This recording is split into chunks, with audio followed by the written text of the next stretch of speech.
Welcome to Is Anybody Listening to Me podcast with Azar in the Meat. Today we have a quick but fun show. We're going to actually talk about tailgating. What's the best practice when you tailgate? Do you grill at the tailgating? Do you crock pot it? What do you do? What's the best way to go when you tailgate with friends? In the next segment, we're going to talk about Disney Plus released the Mandalorian, the first episode. We're going to give you a quick review on that. And the third topic is we're going to go over the top 4 fantasy picks for next year. And just so if you could tell, if you're already eliminated out of the potential of making the playoffs this year, someone's already thinking about next season. So we're going to entertain that. All right, let me introduce my partner, Big Meat. Well, we all know your first overall pick next year. We all know who it's going to be. Next year? Yeah, next year. And you won't be taking a top 4 pick. No, I won't be. Say bye-bye to your little Christian McCaffrey. Yeah, but why am I not taking the first pick? That's right. What's more importantly... Yeah. You know what, though? If you don't win it this year, then it's all for nothing. That's true, but, and it will hurt. But you're saying you will win it this year. Well, not with the injury bug striking me right now, but I'm feeling pretty good. But So you love your team. Is that what you're saying? Look at him. He's back. You know what? You don't have to necessarily say. Damn it! I love my team. I love it. I love my Christian McCaffrey. Okay, I haven't had a man crush. You don't have to ever say it. You just have to feel it. You have to believe it. He gives me a chub like no one else since LaDainian Tomlinson. Mm-hmm. I haven't had a man crush on an NFL player since LaDainian Tomlinson. And I'm telling you, he is as dynamic to watch as Tomlinson. I love Christian McCaffrey. Now it's just the two of us on this episode. We don't have our third man in Jarvis here, but Jarvis did have McCaffrey last year, right? And he won it. He won it, yeah. Him, right? He didn't trade him away, right? He traded a couple other guys, but he kept McCaffrey. So he won it with McCaffrey. So he loves McCaffrey. And I was the first to have McCaffrey because I had him 2 years ago when he was a rookie. You did, and he wasn't as great then. So all three of us have had McCaffrey at some point. So we'll see next year who ends up having him. Yeah, Could be me. That is a fun time, and it's gonna hurt. It's gonna hurt rooting for him, knowing if you have him. I just hope that dumbass Cam Newton doesn't come back and no, he's gone. I hope he just go away. Go with that Allen guy. That's it. Yeah, that leg injury, I don't think it's healing right. Why don't you go sit in the corner just a little longer, just because we want you to sit there. All right, well, obviously we love football. We love tailgating. Love going to the games. And one of the things when you're younger and you start tailgating, you always drag a little portable grill. You bring the burgers. You sit there, regardless if it's a night game, day game, you're tailgating. It's always like the classic default is you're always grilling. And now that I notice as I've gotten older, my desire to sit there and wait for a grill to warm up, especially if it's a really cold game, it's like kind of a pain in the ass sitting over like a little grill.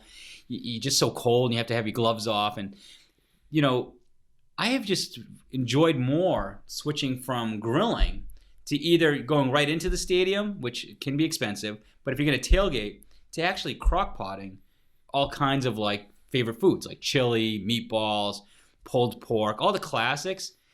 You arrive at the game, and this is from a recent experience, you arrive at the game, and while we were watching a group next to us that was setting up, waiting for them to grill, get the burgers on, we were already eating. We were eating beef stew. We had the freaking pulled pork ready to go, and we just started mowing down and focusing on drinking. We had a TV set up. So it was almost like going into your living room and just grabbing a lunch and just grabbing and getting ready for the game. There wasn't a lot of setup. Yeah. So I'm surprised by that. Well, I'm glad that you're saying this because now we can actually have a good debate because I would prefer grilling. Really? Yes. But the work. It's a little bit of work, but I think the only exception to that rule would be maybe chili. Like chili is nice. Like you get the chili, especially if you got it's a cold day and you're tailgating. The chili is kind of nice to have, but I think grilling, you could throw any kind of meat on there. Like the crock pot's more of like a soupy, like meatballs with sauce, and it's like, I agree. You know with what that. I mean? Like I'd rather just get a grill going, throw some burgers on there, throw some chicken on there. Like I don't know. I'm a meat guy. I'm more of a meat guy. Now, granted, I know meatballs, right? They could go in a crock pot. But I don't know. I just feel like there's something about grilling, like in front of a grill while you're tailgating as opposed to crock pots. Yeah, but if you at a night game, It's no light. It's brutal. Sometimes you're sitting there in the dark. You don't know. Yeah. Sometimes you don't even know if the burgers are cooked. I gotta say, I've fed people, and I'm like, I'm hoping for the best. I'm closing my eyes and saying, well, it's not my problem if you eat this right now. I think if you get one of those and I have one of these portable grills, they're small. You got the I think they're 1 pound propane tanks, the smaller ones. Yeah. You screw them on, you light it up. I mean, you're ready to go within minutes. I mean, it's pretty fast. As opposed to if you're bringing like charcoal or whatever and you're doing it that way, then that probably takes a little bit longer. But get the smaller portable grills, get it out there, fire it up, throw some food on there, and you're done in 5 minutes. I've had some experiences where it's like you got to worry about the propane tanks. Like, do you have enough gas? Do you don't want to run out? Depending on how long you're tailgating. Yeah. Then after the game, the nice thing about a crock pot is the food's still in there. And if you actually have like a generator or kept the thing warm, you can go back and start eating. You come back from tailgating or after the game, you want to eat, you're back to firing up the grill. Yeah. You got to fire up the grill. I think it's at the after the game experience. Yeah. You're right. The crock pots are more ideal in that case. So I like to grill, but even like the only thing that I like is if you have like a 1 o'clock game, you get there so early, you're obviously not going to eat crock pot food because, all right, it's 10 in the morning. Am I really going to eat crock pot like chili and stuff at 10 in the morning? So grilling with like a griddle, not like a grill, like for burgers, but a griddle, and making breakfast sandwich and stuff. I love that on an early morning tailgating experience. But if I got a game that's like a 4 o'clock game or an 8 o'clock game, I'm telling you, if you haven't tried it, you get 2 or 3 friends, and it's so easy to pack up. You just have 3 crock pots, whatever. You bring it down, you bring the rolls, you pull it out of the car, and you're ready to go. And if you're stepping up your game, like we're going to have a generator for the next game when we go to the game in a couple weeks. I just invested in a small generator. So now we're going to power the TV and have the equipment to actually power the crock pots to keep them running nice and hot. Because it is a night game. I'm telling you that experience. Actually, I apologize. We'll be frying a turkey for that game. So we will not be doing a crock pot. Oh, I apologize. apologize. A third option. There's a third option. Third option. We are going to break ground, folks, tailgating and frying a turkey. Wow. That is the plan. So the challenge is the side dishes. So a task. Cause a fire, though. That's the only. Hey, if you know what you're doing. I'm not a rookie with frying a turkey. But I think that will be a real tailgating experience. Especially, it's supposed to be a premier game to go to.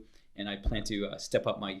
Very good. Just challenge myself. Do a little bit of it all. Hey, crock pots and grilling and fried turkey. I love it. Yep. And I'm telling you, all of the above. If you do it, you can do. Now, I made once.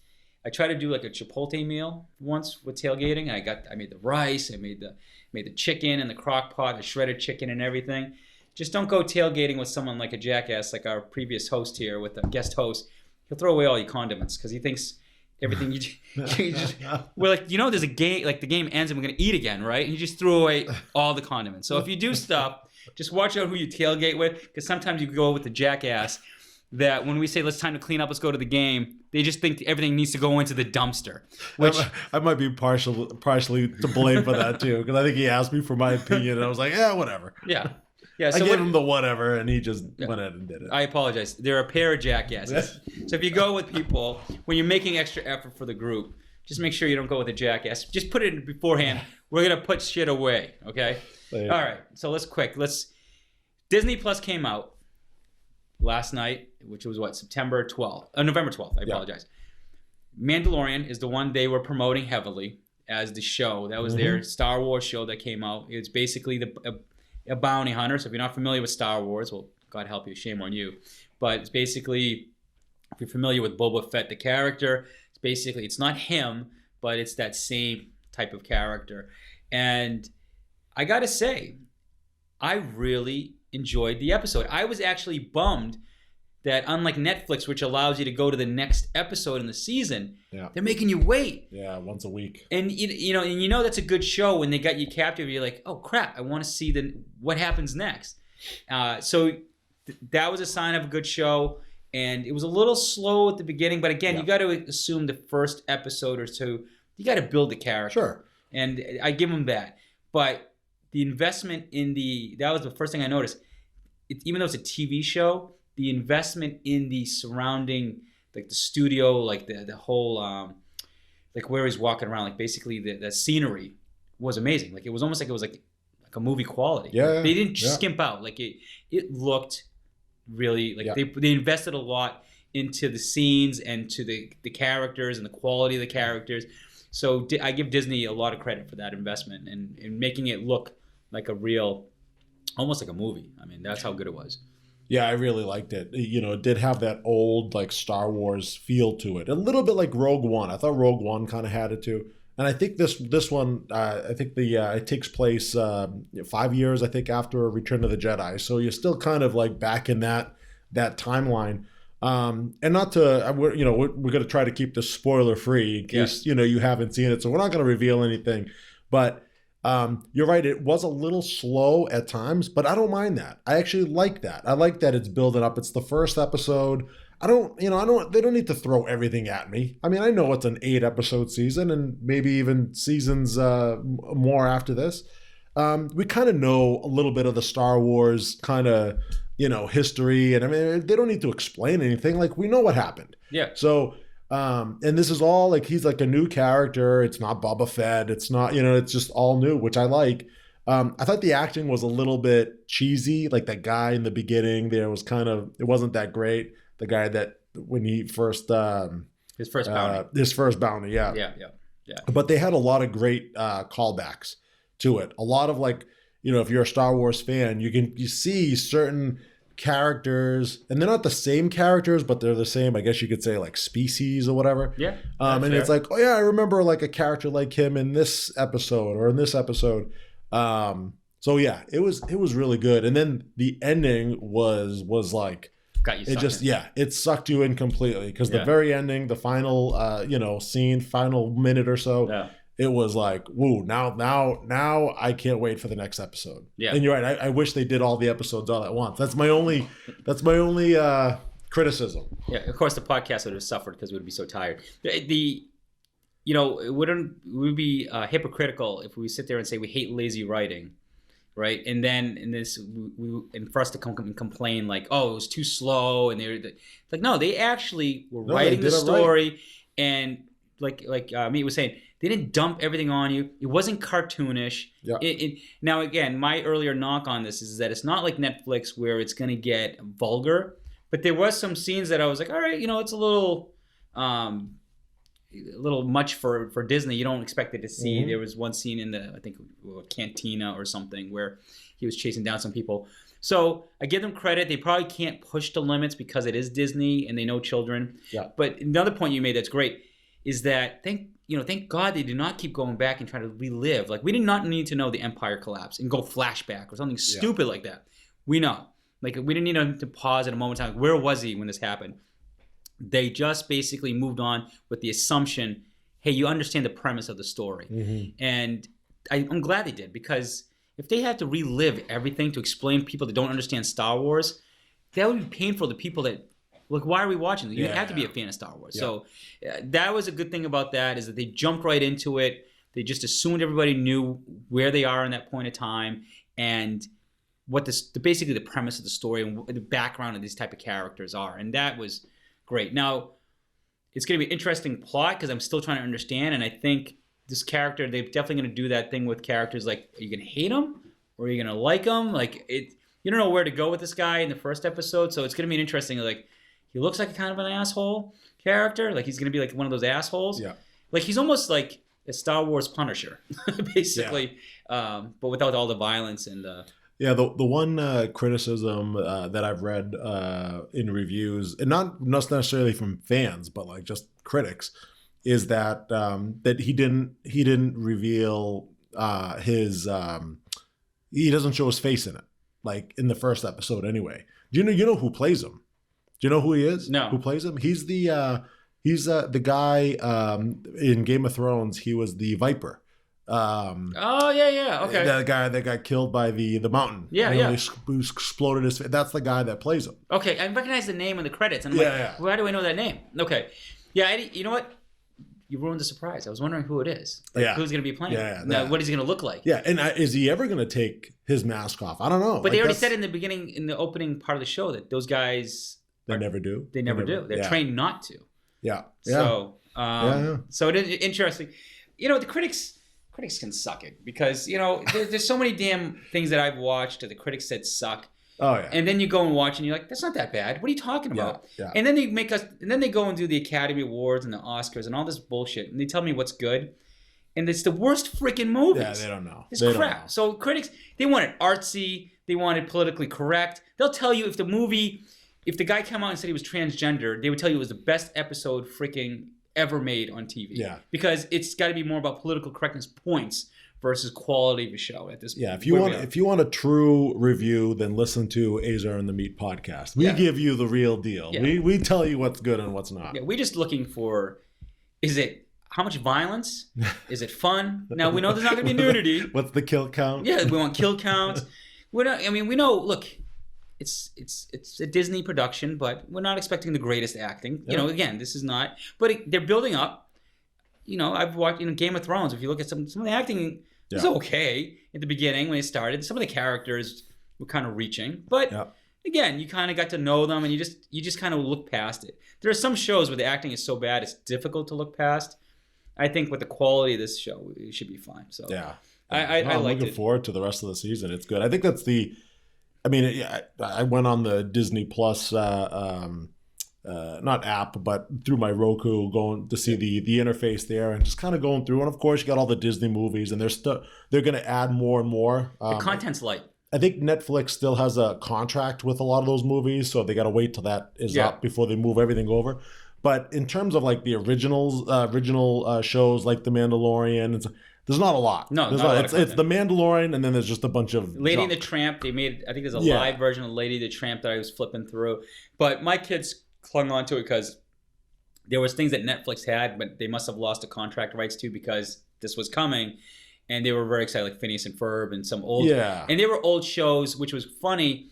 There was a section under the Disney section that was, I think, 90s shows, and it had all the classic cartoons and TV shows back from the 90s, early 90s. So there were things that that my wife and I were like, oh my God, we have not seen these shows since we were kids. Like we used to watch it like early 90s. And then they had all that stuff that my other kids loved. So is DuckTales on there? DuckTales was. Oh, right away you said early 90s and I said, oh, wait a minute. DuckTales. And I didn't realize how many episodes, like I was like scrolling through, I was like, oh my God, I thought there was many seasons, but one of their seasons had like almost like 50 episodes. Okay. So I didn't realize how much they made. But I remember like watching that, and I used to enjoy that cartoon, and I was like, wow, I can't believe they have that, and we put it on, and it's like, it's not as good as you remember as a kid, but it was from a content. If you're looking for new original stuff, not a lot, which I was shocked. Yeah. All this hype, like my wife and I were like, does that mean all our DVDs are garbage now? Like pretty much all this money we spend on DVDs, they're useless, and I don't need to stream every month for movies I already have. Like you needed to put more content. Right. That's kind of silly. Like, and I heard there's although I never had any issues, but I heard there's a lot of like glitches going on with the whole Disney Plus service. Like, I don't know. This is just kind of what I've been reading. It's been kind of like a disaster the first day. I didn't run into any issues, but you're right. But that's probably because everybody jumped on that day and tried to probably register and crash the system. And they told you register early. Yeah. And like I just logged in, we downloaded it on our Xbox, and we were going. Yeah. I had it on my iPad just to test because I didn't know how many platforms you can put it on. And the iPad, the iPhone for some reason couldn't get it on the App Store for the iPhone, but the App Store for iPad. So I know back in the day, certain apps were designed for iPad versus iPhone. They were just specifically for iPad. So I wonder maybe that's how they designed it. I don't know. I'd have to recheck it. But I was kind of surprised I couldn't get it on my phone, but I don't really need it on my phone. I did it on the iPad easily. But yeah, I had no issue. So I think the idiots that are complaining, or the idiots that waited for the day it released and were trying to log in at the same time. Yeah. So, and they do have they own all the Simpsons content. I mean, I didn't see it. Where was the Simpsons under? It's on the homepage. There's a category for they separate it by like Disney movies, Marvel, Pixar, Simpsons, and I think National I didn't see Geographic. Simpsons. Okay. It was on. So they have all the episodes there. I mean, I love The Simpsons growing up. I haven't watched a Simpsons episode in years. I have no interest in going in there to watch it, but You're right. There's just not enough there, and I think that's why they had all those deals when people were first signing up. They have like the package deals where it's an average of I think as low as like $4 a month for it. You know, if you get like a 2 or 3 year subscription, like it's pretty cheap. And then you could just hope that in 2-3 years they're going to add a lot more to it. So I did the 1 year, and my wife was surprised, and I said, "Look, it could be terrible. Like, I have all the Disney movies. I don't really need to be streaming. I'm like, we bought all the Avengers movies. I don't need to hold on to all that. I have all the Star Wars movies because you end up collecting those things. And I mean, it might be nice and easy to stream, but if I'm not going to pay a monthly service when I can just pull them out. Yeah, and I checked on it again last night, and I said, "Oh, what else was on here?" And there was nothing. There was nothing that jumped out at me that made me interested in watching anything else that's on there. No. So it's the Mandalorian. That's it. I'm paying whatever at $10 a month or $7 a month or whatever the heck I'm paying. But my kids are on one show. I was like, great. I'm basically paying for you guys to stream what used to be on Netflix. So So you know what? It's right now. I'm giving it a benefit of the doubt. Because I'm assuming they're going to put a lot more content. They have to. I'm sure they will. Have. And, I know the Marvel Universe hasn't really released. So these things must be just, they want you in and then they're just going to release it. But I just don't understand why not strike fast and hard and get everybody sucked in early. Why give people skepticism and say, this is kind of silly. What am I paying for? But anyways. All right. So that was our recommendation. We'll keep you guys updated as Disney Plus because... before you make the investment, if you want to see if it's worth the money, we'll tell you. We made the sacrifice for you people out there. Yeah, but it's fun. Like I said, but we were saying earlier, finally, something that I could enjoy watching The Mandalorian. It makes me feel like I'm watching Star Wars again. Yeah, and you made the comment before we podcasted that it's better than The Last Jedi. Yeah. But I would rather wait and see the next episode of The Mandalorian. Yes. I have more excitement for that than the new Star Wars movie that's coming out. It's crazy to think. And I'm hurt to say it. It stinks to say because basically the Star Wars movies now are at the same level of the Terminator movies, where after the second one, you're almost to the point now. You're like, I can wait for DVD. I really don't care about that experience. I want to immerse myself and. Based on how much the newest one flopped before I even got to see it, I'm kind of nervous. I don't know if it's reviews from critics that are knocking Terminator 2, but I haven't seen it yet. And now with all the negative feedback, I'm almost nervous. All right, maybe this is a red box. Yeah. Hold on, which is a shame. But I don't know.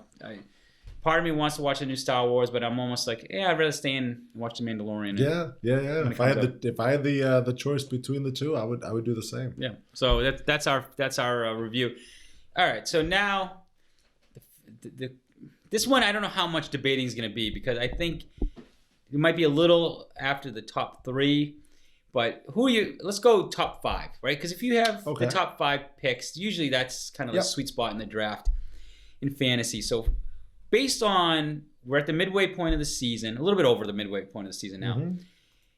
If you were going to make an educated guess, barring any injuries, who are your top 5 fantasy players? Top 5. Top 5 picks. So top 5 picks, I would say as of right now, they are all running backs. And I will say, we mentioned his name earlier. I know you love him. I know if you had the first overall pick, you would take this guy. I would take this guy next year. I'd have to. Christian McCaffrey. I mean, the guy is just... I mean, I think he's on pace for 27 touchdowns or something this year. I mean, it's ridiculous. He's going to break a record.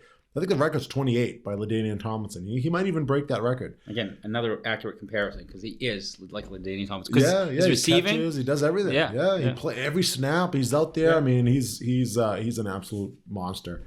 I would say Barkley has still got to be at least somewhere in the top 5. I don't know what order at some point, but I mean, he's got to be still top 5. Very disappointing this season. He is, but he got injured and whatever. He's still, maybe with Daniel Jones another year under his belt. Now he's going to be in his second year. Who knows? It depends on what they draft because it's not the weapons and not even the quarterback. The offensive line is terrible. Yeah. I mean, I've got to say, it's interesting because how many teams, like the Giants, are bad.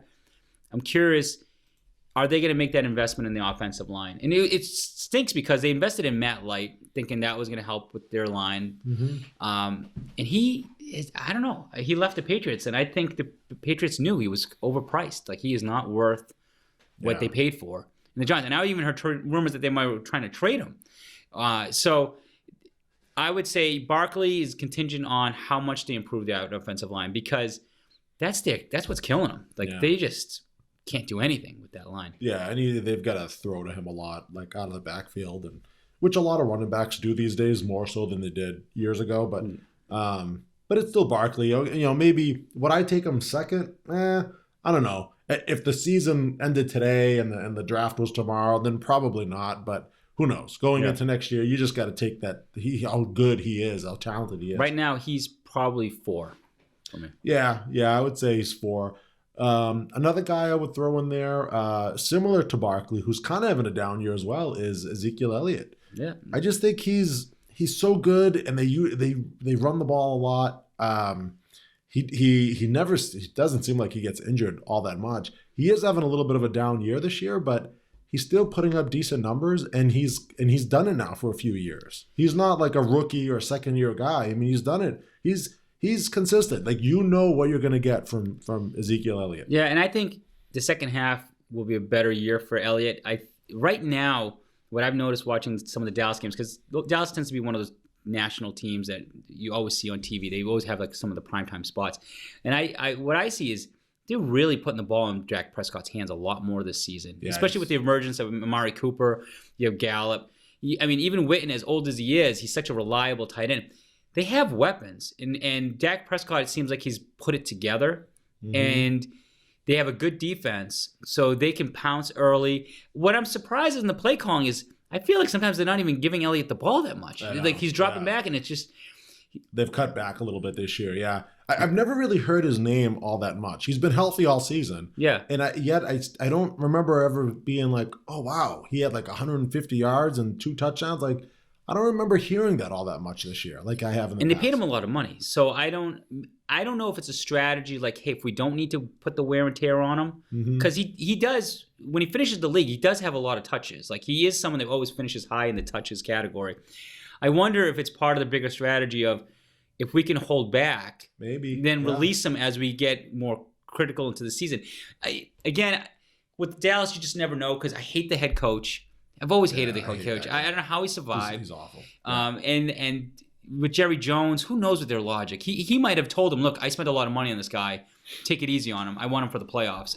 I don't know. It seems like I'm not seeing the play calling in critical downs. It seems like it's... He may have even taken a step back because he missed all the training camp, and and typically you see a lot of that. The running backs, that happens, right? They hold out. Not Melvin Gordon though. They signed. Melvin Gordon's coming. He started slow. He did, and he's coming on hot now. Yeah. Well, everybody's different, but just depends on how hard their off season was, or what Gordon was doing while he was holding out. Was he training hard? Wasn't Elliott in Capo? Yeah. It was like on vacation or something. Like, okay, he was training down there. Shame on him. Maybe that is the case. I mean, just who knows? Maybe it is just he's not the same. He doesn't have the same power as he has in the past. But still, you know what? Again, if the draft was tomorrow, I'm taking him. He's my guy right there, like second or third. I'd have to strongly third. Wow. I would strongly consider him right there, top 4. Dallas has historically always had a great offensive line. Like, they always run the ball. Yeah. You know what? I just give me the running back that they're going to give the ball a lot. Okay. And I know they cut back a little bit this year, but he's just consistent. He's safe. Right now, he is 3 or 3. You might even push Barkley and put him 4. Like, there's a guy that you would. I know. I'm getting to him. I'm on my 4th guy here. Okay. Dalvin Cook. Number 2. You think he's number 2? Huh? They did turn into a run-first offense this year. Yeah. Dalvin Cook the first year he got injured. Is killing you. Last year, he had a little bit of a down year. Granted, he was coming back from an injury. This year, they just were like, screw it. We're not throwing the ball. We're just going to run it. And he's looked like a beast. I mean, when he runs, like, you can tell. Like, he's lowering his shoulder. He's piling.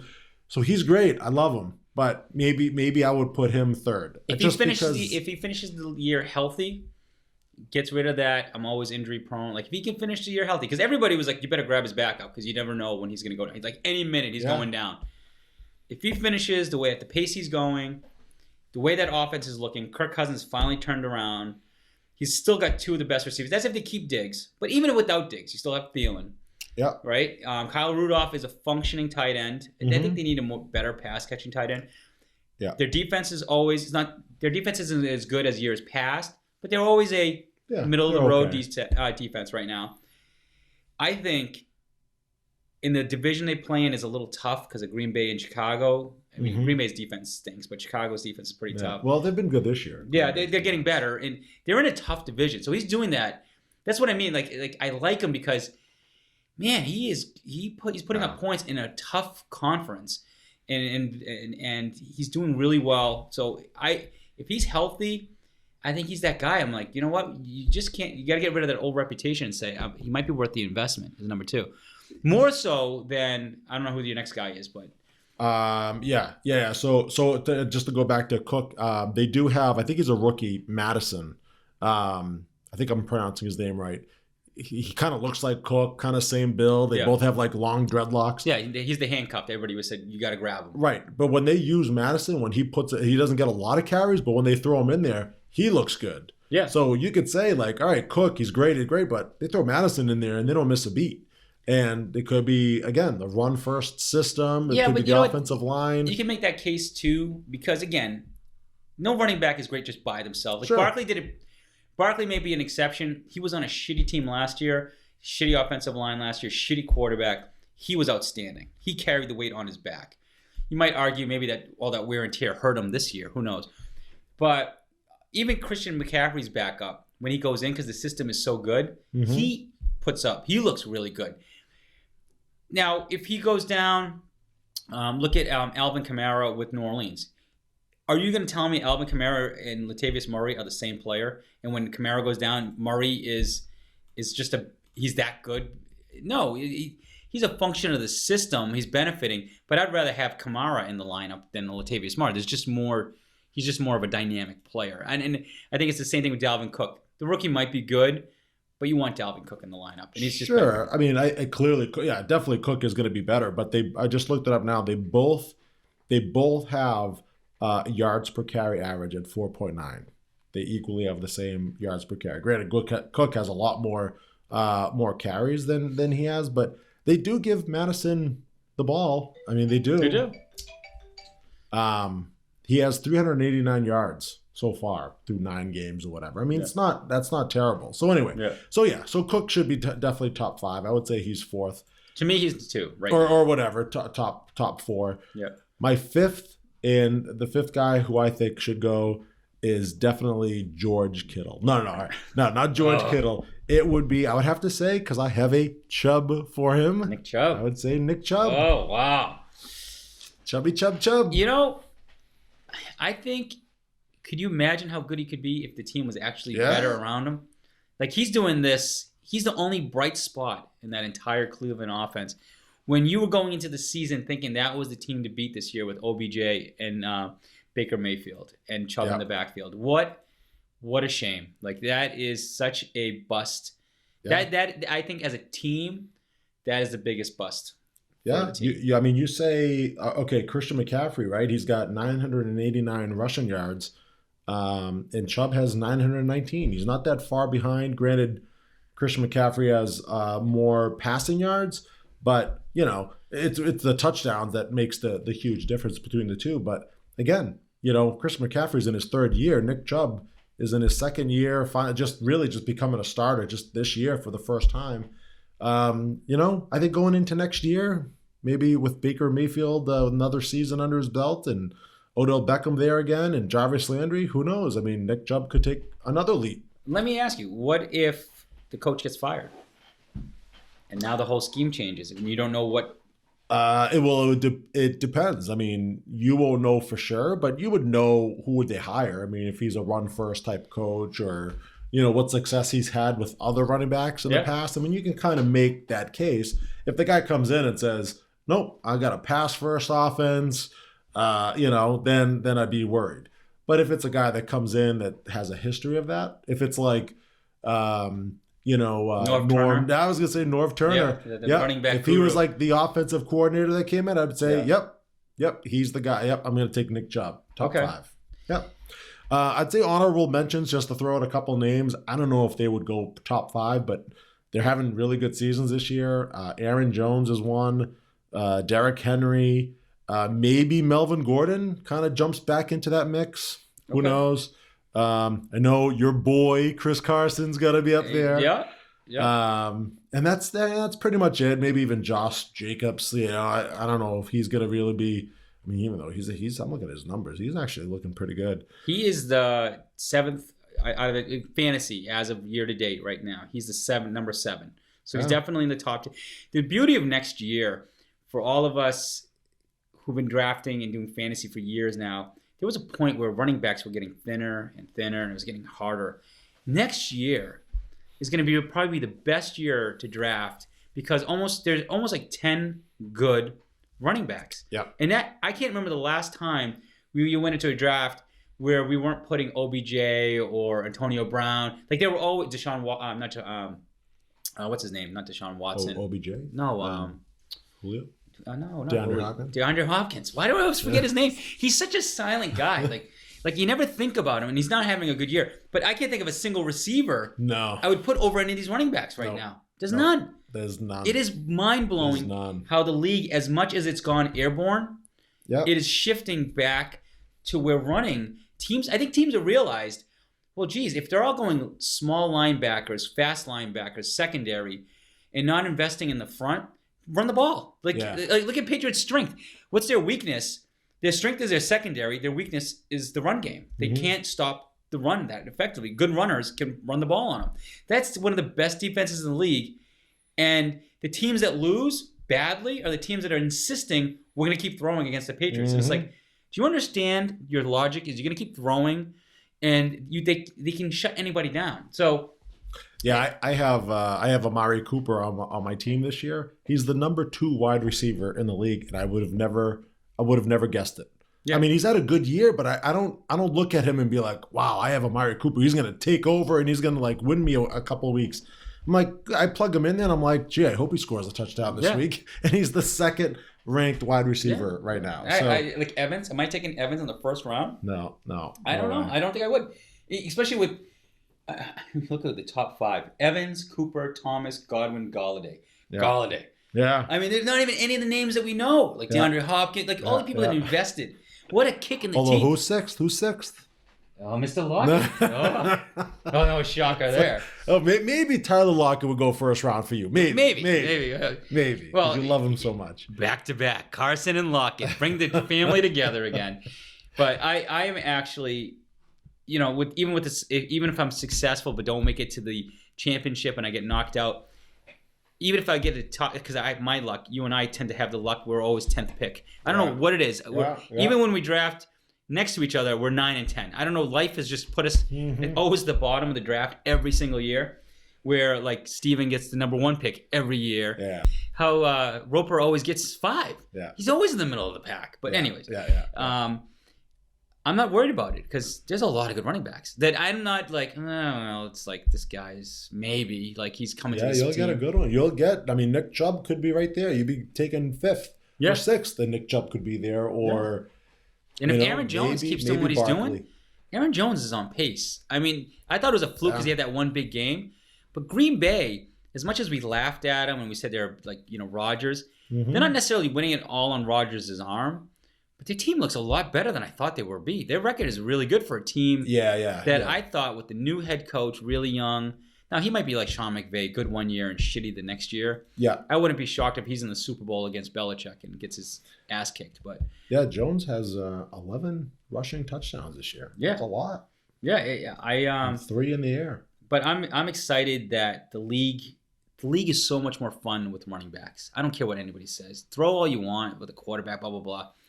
But even the quarterbacks are turning into like running backs. You have all these great running quarterbacks. So I am so excited that we have players like Christian McCaffrey that remind you of LaDainian Thomas and the Marshall Faulk type players.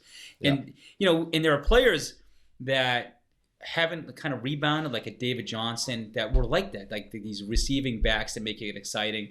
So right now the NFL fantasy, it hasn't been this fun in a long time. I gotta say, I haven't been so excited because there's so many cool players to watch. But. Well, of course.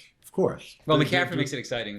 Yeah, exactly. I mean, Do we have to tell everybody that you're leading? You're just the bitter league because in you're points? losing. If you actually had a good player and didn't draft Devontae Freeman and players like that, you actually might have enjoyed this season. I got Nick Chubb. Yeah. I'm happy. I got my Chubb. You traded for Chubb. You fleeced. I got my Chubb We this should have year. vetoed that trade because you screwed Jarvis. But he likes to trade for the sake of trading, and God forbid you're trying to protect him. Yeah, I got Mark Andrews. He's my when George Kittle doesn't return my calls, I got Mark Andrews on the side. How quickly Kittle was thrown to the side. But he's no hooper. That's all I got to say. All right, folks. That's our segment on fantasy. I'm sure when Meek gets fully eliminated, he's going to make us do the top 5 quarterbacks, top 5 receivers. He wants to build out his roster for next year real early. Yeah, I know. Just start early. Just start preparing for next year. Yeah. So as a final, just another reminder, if you want to catch our podcast, go to YouTube. You can find Azar. Is Anybody Listen to Me podcast? SoundCloud also is another great platform to download, and I highly recommend that one because it has the best audio quality. So like us on both platforms and follow us along and give your feedback. Love feedback because it helps us build our content. And we didn't talk about it, but just stay tuned for updates on the hot buffalo wing eating contest. Beat the meat. All right, folks, have a great night.